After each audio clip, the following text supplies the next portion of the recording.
오늘 하나님께서 우리에게 주시는 말씀은 요한복음 20장 22절로 25절의 말씀입니다. 이제 받들어 봉독합니다.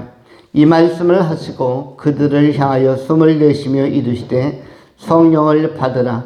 너희가 누구의 죄든지 사하면 사하여 질 것이요 누구의 죄든지 그대로 두면 그대로 있으리라 하시니라. 12 제자 중에 하나로서 디두모라 불리는 도마는 예수께서 오셨을 때에 함께 있지 아니한지라.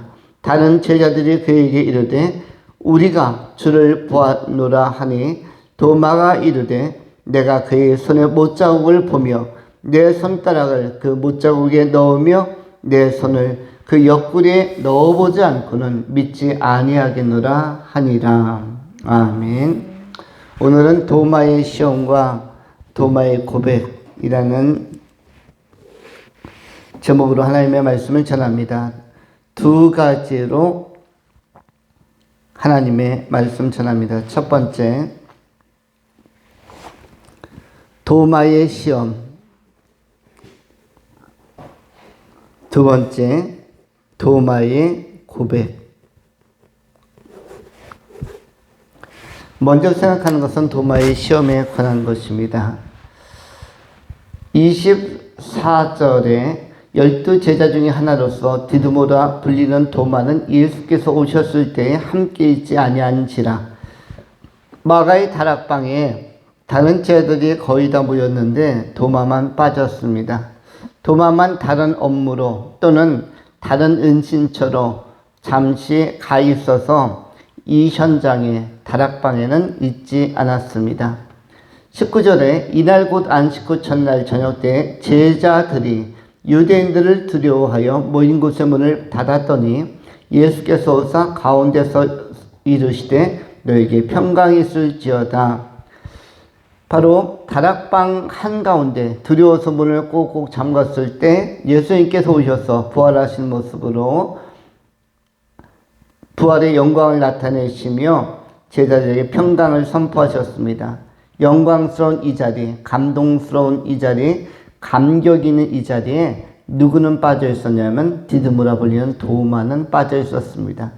그리하여 25절과 같은 모습으로 도마는 의욕을 드러냅니다.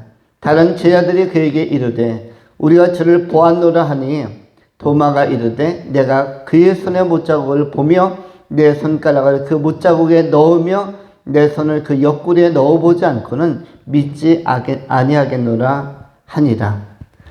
도마가 제자들이 아주 감격스러운 또는 약간의 흥분을 띠면서 예수님을 만났다. 부활하신 예수를 만나고 보았다. 예수님께서 이 다락방에 오셨다. 평강을 선포하셨다. 부활체로 늠름하게 당당하게 거룩한 모습을 가지고 오셨다. 살아나셨다라는 것을 이야기했을 때 이런 다른 제자들의 증언을 도마는 거절합니다.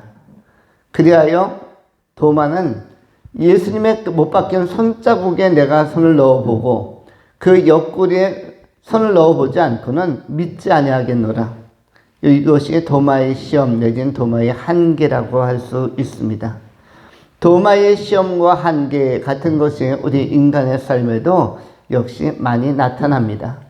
우리도 하나님의 인도함을 믿고 하나님께서 우리의 삶을 가장 형통하게 결국은 합력하여 선을 이루도록 이끌어 주실 것이다. 우리가 믿음으로 살기만 하면, 믿음으로 응답하기만 하면, 기도하며 살기만 하면 결국은 모든 것이 합력하여 형통하게 우리 개인의 삶도 우리의 가정도 이 민족도 역시 합력하여 선을 이루게 할 것이며 결국은 다시 평탄하게 이끌어 주실 것이다. 섭리와 경륜 안에서 해결의 변증법적인 전개와 같이 정반합, 옳은 것과 그것에 반하는 것이 나타났을 때 또 다른 형태로 새로운 형국으로 새로운 차원으로 합으로 또 이끌어가는 우리 민족도 역시 한반도의 현실도 우리는 일제시대 말기에도 일제시대가 형성되기 초기에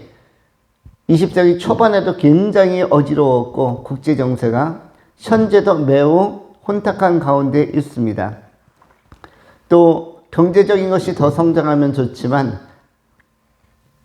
현재는 마이너스 성장 가운데서 이 마이너스가 과연 새로운 정부들이 들어섰을 때 플러스로 갈 수 있는지, 또 마이너스 하강을 치닫을지는 않을지, 또는 외국인들이 엄청나게 많이 들어와서 우리 대학 가서부터 직장까지, 또 산업의 현장까지, 또 여러 가지 법조계라든지 국회라든지 외국인들이 많이 들어와 있는데, 이런 것들이 증대되면은 결국은 한국 사람들의 자리는 점점 좁아지는 것입니다. 그래서 이런 것들이 어느 시점에서 끝나고 전환이 될지 두렵고 떨리는 것들이 많이 있습니다. 또 북한은 북한대로 핵을 가지고 있고, 또 거기에는 어떠한 형태로서 변고 내지는 김정은 체제가 언제까지 유지될지, 언젠가는 그것이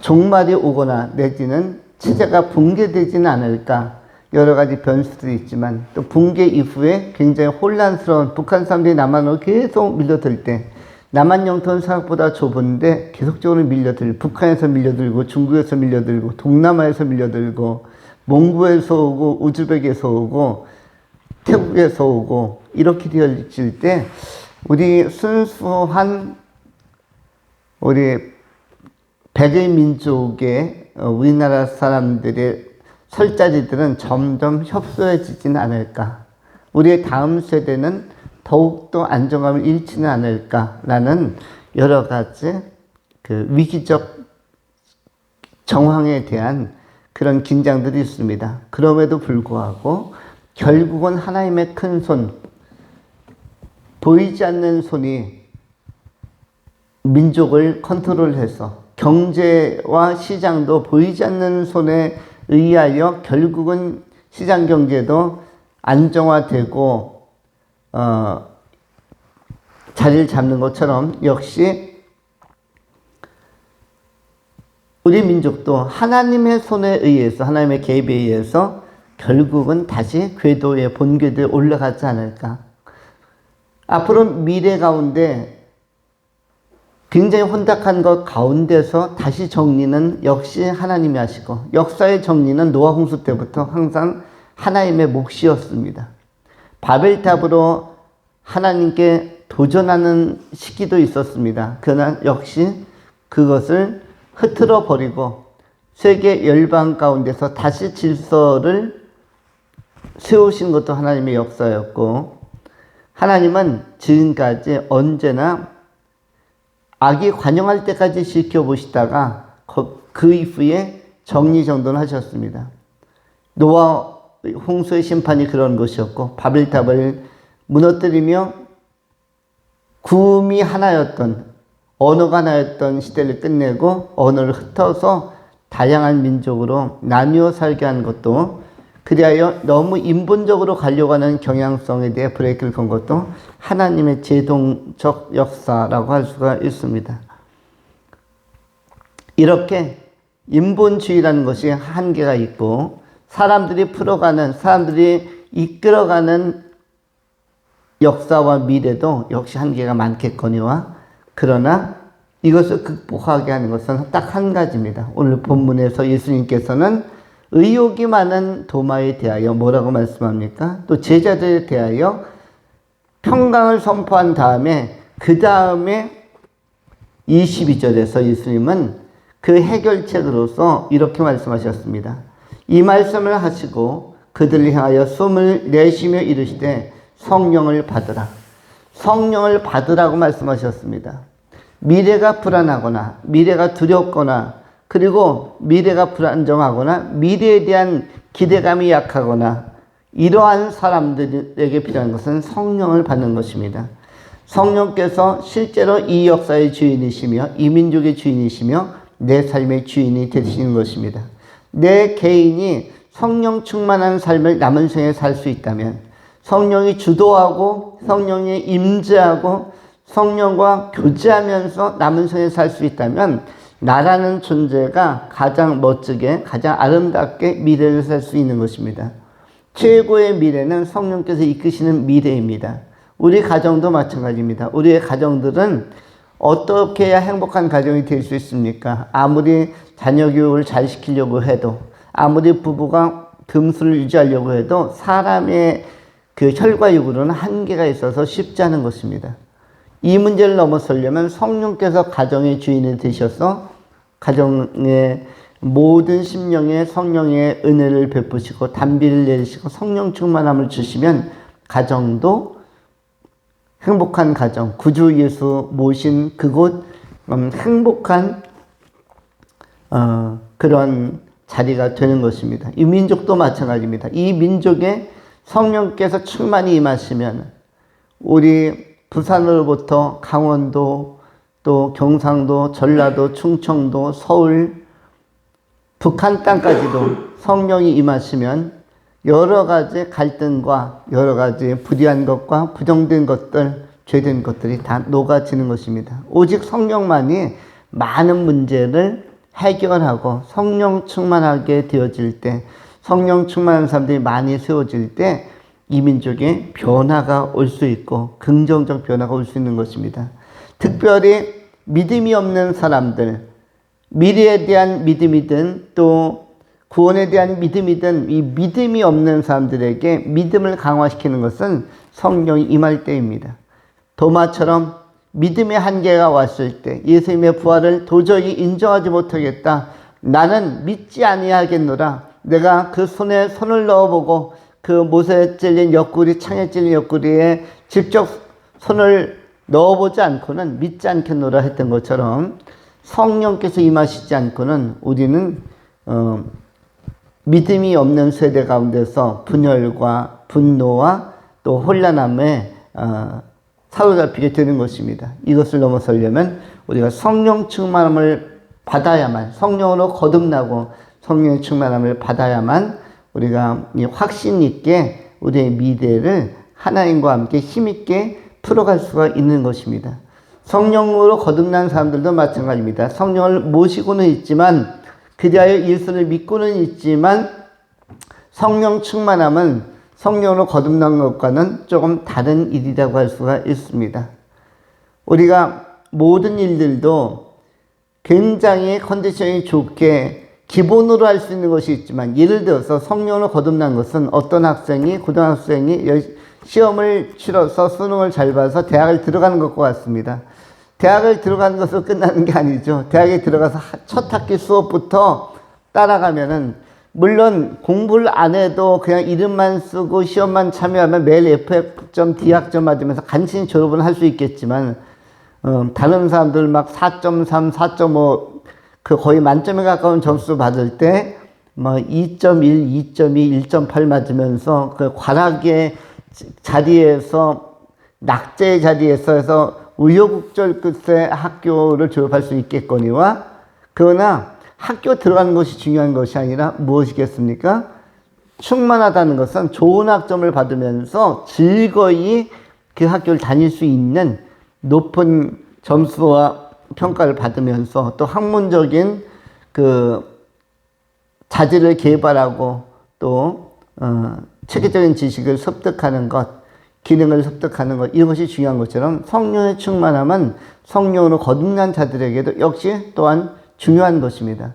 그렇지 않으면 학교를 가도 즐거움이 없을 것입니다. 고등학교 때 그렇게 가고 싶은 학교를 들어갔어도 즐거워하면서 기뻐하면서 학교를 다니지 못하고 괴로움 속에서 F학점의 그 고뇌를, F학점의 그 한계를 매일 등에 무거운 짐처럼 지고 학교를 다닐 수밖에 없을 것입니다.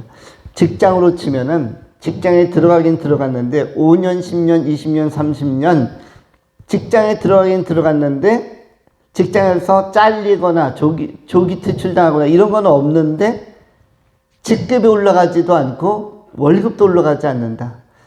다른 사람들은 직급도 올라가고 5년 되니까 뭐 과장도 되고 부장도 되고 10년 지나니까 뭐 상무도 되고 전무도 되고 20년 지나니까 이사도 되고 굉장히 막 계속 올라가고 월급도 처음 들어왔을 때보다 훨씬 많아지는데, 그런데 나는 회사는 들어왔는데, 그리고 회사에서 나가라는 이야기도 하지 않는데, 나는 10년 전, 20년, 30년 전과 월급이 똑같고 직급도 똑같고 나는 그냥 말단이고, 그러면 회사원이 된 것은 맞지만, 그 회사에 꼭 들어가고 싶어 들어온 것은 맞지만 즐거움이 적을 것입니다. 오히려 후배들이 나보다 10년 전, 20년 전, 30년 전에 들어온 후배들이 나보다 훨씬 더 높은 직급을 유지하고 있고 더 많은 월급을 받고 있고 2배, 3배의 연봉을 받고 있는데 나는 똑같다. 30년 전과 똑같다. 이러면은 회사를 갈 때 기쁨이 적을 것입니다. 군인도 마찬가지겠죠. 군대에 갔는데 내가 군인이 된 거, 군대 훈련소 마치고 군대 가서 군인이 된 건 맞지만은 진급이 되지 않을 때, 내가 하사관 지원해서 하사관으로서 임관한 것은 맞는데 10년, 5년, 20년이 가도 계속 하사로 있고 중사나 상사나 원사로 올라가지 못한다면, 사관학교를 나와서 장교가 된 건 맞는데, 소위로 임관한 건 맞는데 중위 진급을 못하고 대위 진급을 못하고 소령 진급을 못하고 20년, 30년이 되어도 중령 진급 못하고 그냥 그대로 소위다. 그러면은 후배들에게도 굉장히 약간의 열등감과 부담을 느끼게 될 수 있는 것입니다.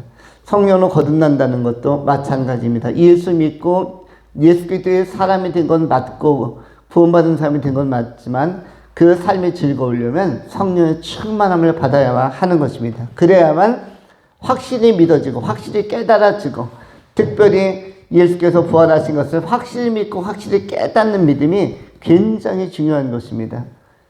우리 삶의 교회 공동체에도 예수 믿는 분들 많이 있고 예수 믿은 지 10년, 20년, 30년 믿은 분들도 있는데, 그런데도 불구하고 구원의 확신이 없다거나 아니면은 성령 충만하지 못해서 천국을 가봐야 하는 곳으로 생각하는 분들이 있다라면 이것은 굉장히 안타까운 일이 되는 것입니다.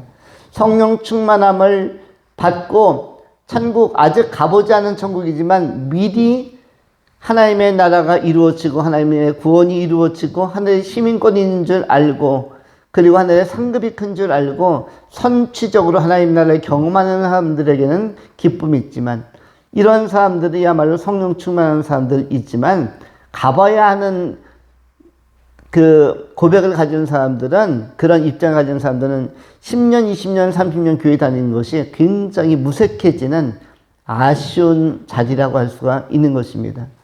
이와 같이 우리가 성령으로 거듭날 뿐만 아니라 성령 충만함을 받아서 날마다 확신 가운데 주와 함께 동행한다면 이번 인생이 복되고 아름답고 충만하고 황홀하고 또 기쁨이 넘쳐나게 될 것입니다.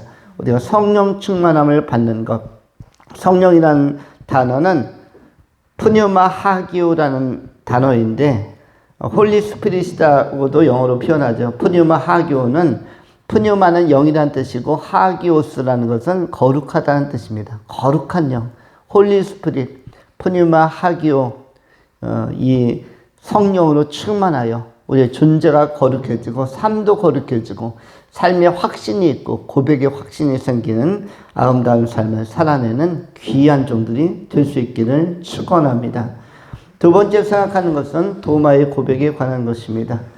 도마는 옆구리에 넣어보지 않고는 믿지 아니하겠노라 하였습니다. 그리고 또한 23절에서는 예수님께서 이렇게 말씀하셨습니다. 성령을 받으라. 연이어서 너희가 누구의 죄든지 사하면 사하여질 것이요 누구의 죄든지 그대로 두면 그대로 있으리라 하시니, 우리가 예수를 믿고 성령으로 거듭난 사람들에게 있어서 예수의 증인이 되는 사람들, 예수의 흔적, 스티그마를 가진 사람들에게 있어서 제일 중요한 것은 죄의 문제에 대한, 죄의 문제가 가장 핵심적 관점이 되어야 한다는 것입니다. 인생에서도 가장 중요한 것은 무엇인가? 인생에서 가장 중요한 것은 내 뜻이 이루어지는 것도 아니요, 내가 주목받는 사람이 되는 것도 아니요, 내가 익심양면하여 그 세상에서 이름을 떨치는 것, 명성을 떨치는 것도 아니며 나의 식구들이나 친지나 자녀들이 잘 되는 것도 아니며 가장 중요한 것은 이 모든 것이 다 의미 있는 일임에는 틀림이 없지만 다 가치 있는 일임에는 틀림이 없고 보람 있는 일임에는 틀림이 없지만 제일 중요한 것은 내가 죄의 문제를 해결했고 또 나의 상관된 사람들, 내 인생에서 가는 과정에서 만난 사람들의 죄의 문제도 역시 해소해 주는가, 사해해 줄 수 있는가에 관한 이런 것들이 해결이 되어야 한다고 하는 것입니다. 내 죄가 완전히 해결된 사람들은 나에게 등지거나 나에게 서운하게 하거나 또 나에게 척지거나 원수된 자나 배신을 행한 자들조차도 사할 수 있어야 된다. 나에게 큰 손실을 미친 자들도 역시 용서해 줄 수 있는 관대함이 꼭 필요한 것입니다.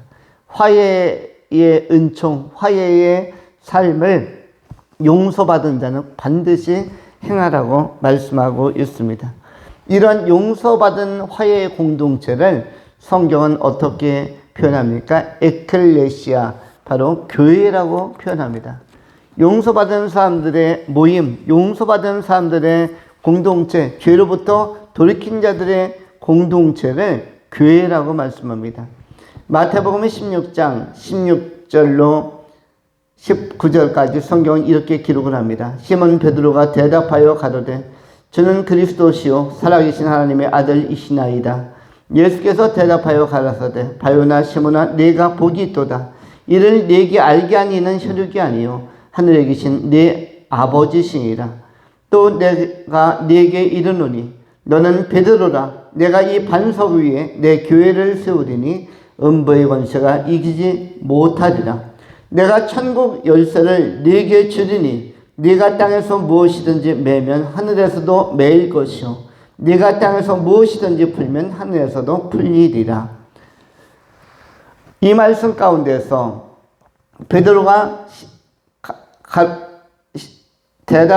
시몬 베드로가 대답하여 가로되 주는 그리스도시요 살아계신 하나님의 아들이십니다 라고 고백하니까 18절에 예수님께서 내가 네게 이르노니 너는 베드로라. 내가 이 반석 위에 교회를 세우리니 음부의 권세가 이기지 못하리라 라고 선언해 주셨습니다. 여기에서 교회라는 단어가 나오는데 신약 성경에서 교회라는 단어는 딱 2번 나오는데 그 중에서 가장 의미 깊게 나오는 단어가 바로 마태복음 16장에서 기록되어진 18절의 말씀 교회입니다. 교회라는 단어가 바로 예수님의 비전이자 또 예수님의 목적이자 교회를 세우는 것은 예수님에게 있어서 참으로 중요한 가치라는 사실을 알려주고 있습니다. 이 교회는 많은 사람들에게 죄사함을 선포하는 것이며 또 죄사함의 복음을 전하는 곳입니다. 또 이 교회야말로 부름받은 성도들을 거룩하게 하는 그런 귀한 기능을 감당한다고 할 수가 있습니다. 교회는 헬라어로 에클레시아, 잘 아는 것처럼 에클레시아입니다. 에크란 단어는 무엇으로부터, 죄로부터, 세상으로부터, 로부터, 그리고 에크란 단어와 칼레오라는 단어가 합성된 것이 에클레시아입니다. 칼레오라는 것은 세상에서 성별되다, 세상으로부터 성별된 하나님께서 불러내신 칼레오 하신 백성들, 죄로부터 세상으로부터 불러내서 성별되게 하시고 거룩하게 하시고 온전하게 하신 공동체를 교회라고 이야기를 합니다. 이 교회 공동체를 통해서 우리의 신앙은 더욱더 견고해지는 것입니다. 그래서 우리는 예배할 때 맨 먼저 사도신경으로 고백을 하면서 시작합니다. 전능하사 천지를 창조하신 하나님, 그리고 그 아들 예수 그리스도, 그리고 성령을 믿는다고 고백하면서 우리는 반듯한 신앙을 가지고 출발하는 것입니다. 세상으로부터 죄로부터 불러냄을 받고 돌이킴을 받고 구별된 존재로 거룩을 지향하는 칼레오하는 귀한 성도로 우리는 세워진 것입니다. 이런 성도들의 공동체야말로 음부의 권세, 마귀의 권세, 사단의 권세, 지옥의 권세를 깨트리면서 우리는 이겨갈 수 있는 것입니다.